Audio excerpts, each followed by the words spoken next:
Okay, so today we're going to be talking about how to make an energy flow diagram. Now, these things are extremely important, and I'll often refer to them as LOL diagrams for short because they look like an LOL. But they're extremely important in the same way as in the forces units. We had force diagrams. This is pretty much the tool that we're going to be used for this unit when we analyze energy storage modes in a system. And it's extremely important to be able to do these because at the end of the day, these are going to be used to help set up your equations that you're going to be solving for when we introduce some more math in here. But for this video, we're pretty much just going to be talking about qualitative energy flow diagrams and just doing these, no math yet. We'll address that in a future video. Okay, so last time what we did was we were able to obtain our equations after our Hooke's Law lab. We got 4 different energy storage modes. And what we have here is, for each one, we observe a change. This column is going to help us identify how energy is stored in a system before and after a change. So this column is extremely important in identifying when a certain energy storage mode is being used. And the third column tells us where energy is stored. This is important in how we identify our system. So let's go to an example and I'll show you what I'm talking about. So in short, an LOL diagram is a diagram that keeps track of the ways that energy is stored in a system by using bar graphs. Now, a complete and correct LOL diagram will help you set up an equation to find the answer to a problem. So here we've got an energy flow diagram, and it consists of 3 things. The first part is a bar graph that shows you the type of energy that we have initially in a system before a certain change is observed. So we've got, in our bar graph, our x-axis is labeled EG, EK, and ES. And for our purposes, those are the only types that you'll see for now and for this unit initially. The middle part, or the O part, is a circle that just keeps track of what we are using as our system. So in here, we typically will put in anything that over the course of the problem, from beginning to the end, anything that has stored energy. So we're talking about our third column here. We're talking about our spring, earth, surface, any moving object. Those things will go in our system because those are the objects, those are the items that store energy. Our final part of the LOL diagram is our last bar graph. Now this is going to show us how energy is stored after a change. Now you'll notice that we have an additional column here for energy stored internally due to friction. And the reason why this doesn't show up here in the first bar graph is because initially, as far as the problem's concerned, nothing has happened yet. So technically, there's no chance for friction to occur in the first bar graph.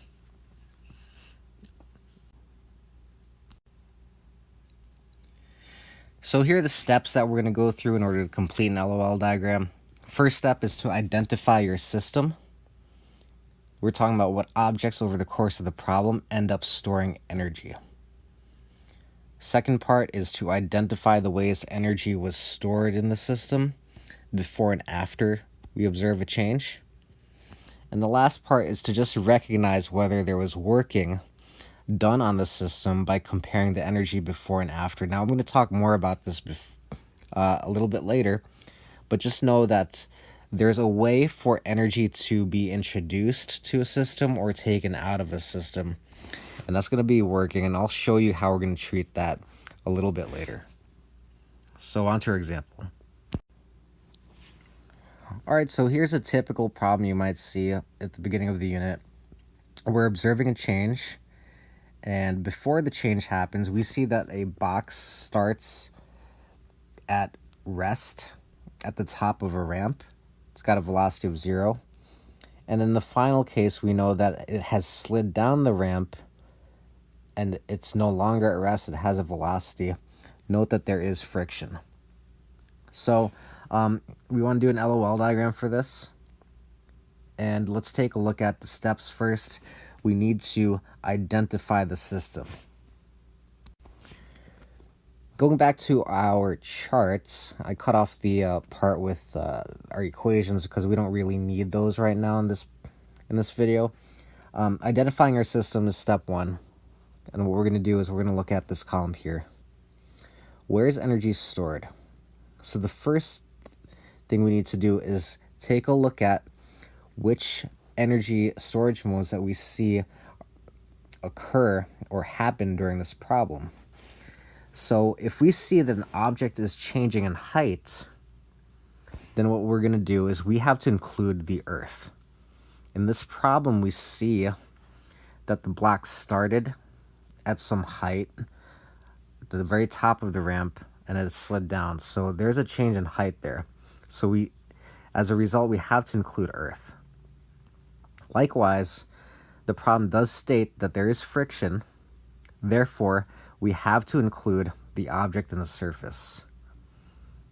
And then also, we see that at the end, an object is moving, so we have to include the object that's moving. In this case, that will be the box.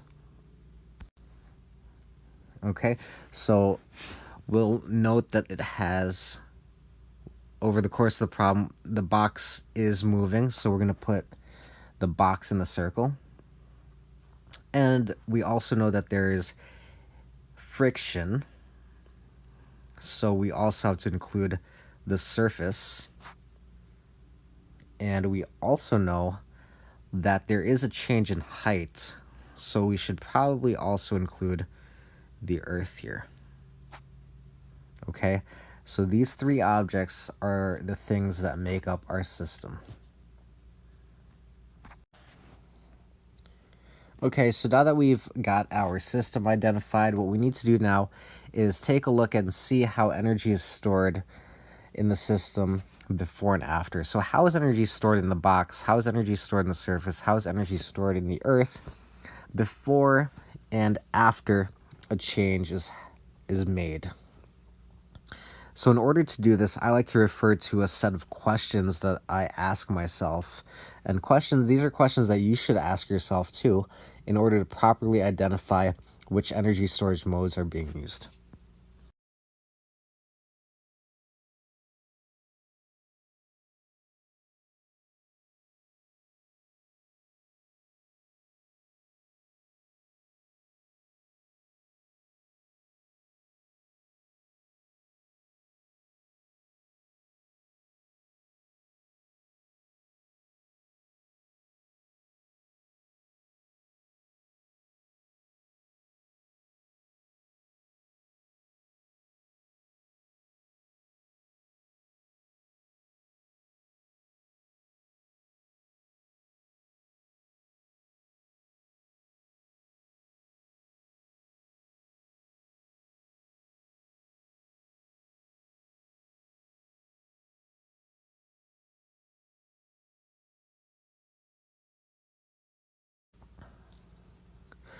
So what I like to do is I like to make sure that for each bar graph, before and after, I ask myself each of these questions.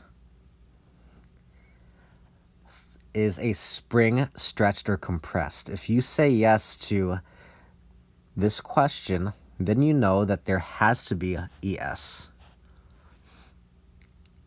Next, is an object in the system, is an object in your circle moving? If you answer yes to that, you know you have to be using the EK column. Next, is an object in the system above a height of 0 meters? I'll talk more about this height of 0 meters in a little bit in the next slide, but basically you're asking yourself, is there an object that has some type of height? If you do know that it does, and you say yes to that, then we're going to be using the EG column. We're going to be placing blocks in the EG column. And finally, was there friction happening, or was there a collision in the system? A collision or friction will create heat and sound, so energy will be stored internally. I will tell you, especially on a quiz or test, whether a system has friction or not. So if you can answer yes to that and I tell you that there is friction, then we know that we have to place a few blocks in the E internal column. So let's give that a try now. Okay, so first up, let's see, just working from left to right at the first bar graph, let's ask ourselves a question. Is there an object in the system that has some type of height? Is there an object above the floor? So what I like to do, and this is a tip, now when I say a height of 0, you should, to make your life easier, choose the lowest point in the problem to be a height of 0 meters. Okay? Now, it just makes the math easier in the future. You're actually free to place whatever you like as a height of 0. So you need to choose what's most convenient for you. We'll talk more about that in class in person because that does depend on very specific problems. But just know it's a good rule of thumb to choose the lowest point in the problem as a height of 0. And it doesn't matter if it happens in the initial or the final case. And just choose the lowest point. So I'm going to choose the bottom of the ramp as a height of 0. So we know that there's going to be EG. So we're going to make sure initially that since this block is at some height above the ground, that there's going to be energy stored gravitationally. Okay, so let's put a hold on that and go through the other ones. Is there EK initially in the system?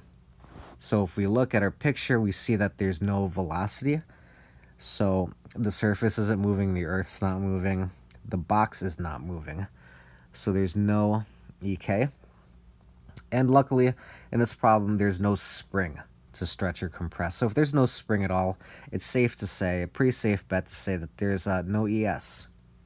Okay, so no energy stored elastically in a spring. So we're going to denote energy as blocks, and I like to typically start with 4 for each side and just spread them out as you need, depending on how many columns you're going to have. Here I have 1 column, so I'm going to dump all 4 of my energy blocks into the EG column. So now in the final case, let's do the same for the final case. So we're going to ask ourselves first, is there any energy stored gravitationally? So it looks like the block has now reached the ground floor. It's reached the floor. It's got a height of 0, so there's no more EG. The block is moving, so we're going to keep our EK. And again, there's no spring being stretched or compressed. There's no spring at all. So no need for ES. And energy stored internally. There is energy stored internally because there was friction in the problem. So here our task is now to take a look at how many blocks we have. We have 4. I'm going to choose to spread them out like so that I have 3 blocks in the EK column and 1 block in the E internal column. So I really need to see 4 at the end and 4 in the beginning when I grade these problems. Now, there are times where there are blocks that are not equal before and after the change. So we're going to talk about that real quick. So step 3 is about working. I'll talk more about that in the next slide, but in terms of our bar graphs and our blocks, all we need to do is identify first if there's an external force on the system. So what I mean by an external force is there something outside of our box that is applying a force to something inside of the box? I'll do a problem at the end of this video where I go over an example of working, but for now, just by looking at the picture, everything is pretty much included. There's no external object that could be doing a force to the box, to the surface, or the earth. Everything is internal. So if there's no external force, we know that if I have 4 blocks before, I should have 4 blocks after. So that should be the same number of blocks before and after. And there you go, a complete LOL diagram for this problem. So before I send you off, what I want to do is I want to go over an example with working. So let me give you a formal definition first. Working is the process by which energy is added to or removed from a system. And we see that working is done when there's an external force acting on one of the objects in the system. In terms of our bar graphs, we also know working is done when there's an uneven amount of blocks before and after. And working is kind of weird because we're adding this ing. I want to emphasize the fact that working is a process. It's a thing that is happening to a system. We're either adding blocks to the system or taking blocks away. So again, in an LOL diagram, we can tell if working is done on a system if the energy blocks before and after are not the same. And our final equation for this unit is working is equal to the external force that's being done times the distance that this external force was applied for. We're going to talk more about how to solve problems with energy in our next video. But for now, let's just work on making an LOL diagram. Okay, so in this last slide, what we're going to talk about is this example. A box starts at rest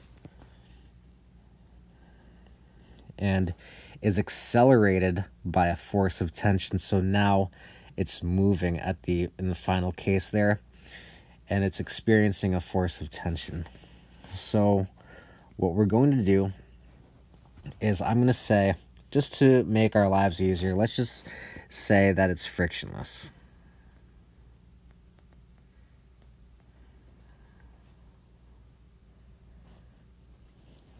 Okay. So we've got a frictionless problem here.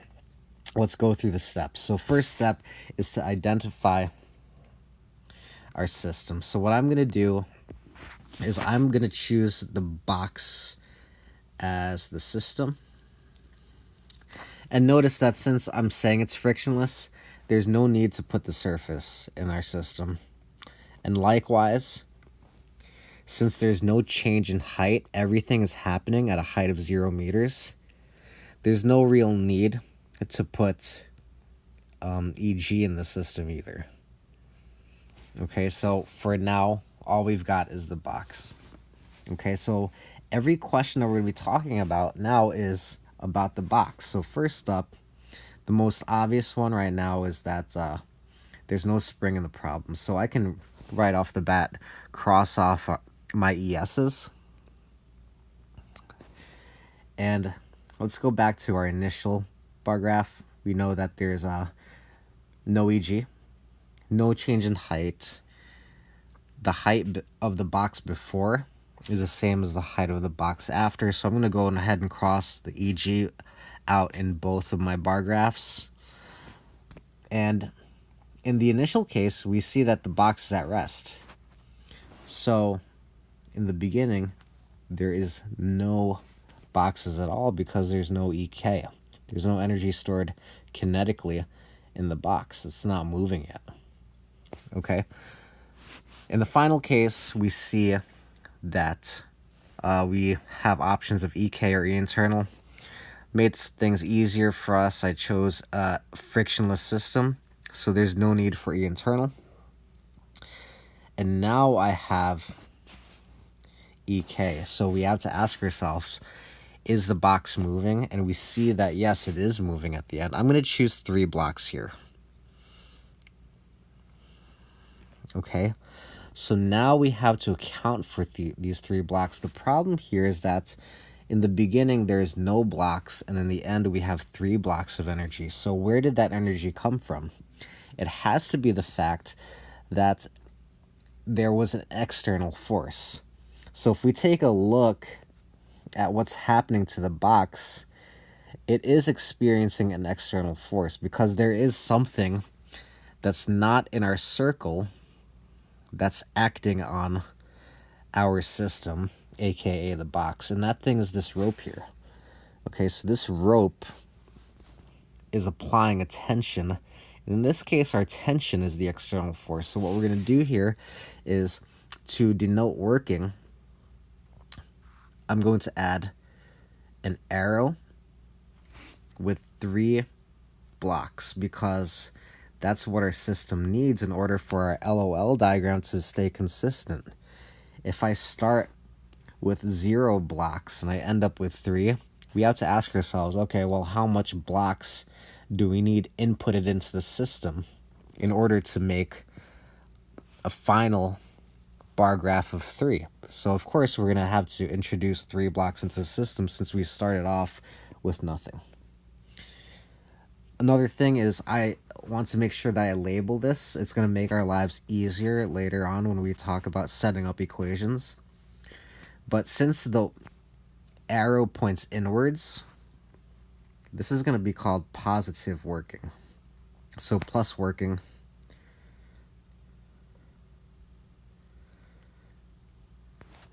I like to make sure that I use kind of an on-by notation here, just to emphasize the fact that it was an external force. So it's working on the box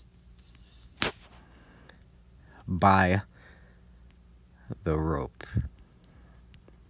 Okay, when we set up our math and we do our equations, this is going to remind us that since it's a rope, we're going to be looking for a force of tension to plug into our equation.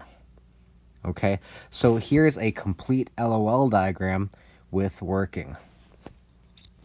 We're going to be talking more later in a future video about how to use complete LOL diagrams to solve equations and to set them up. Okay, so we'll talk more in class. Bye.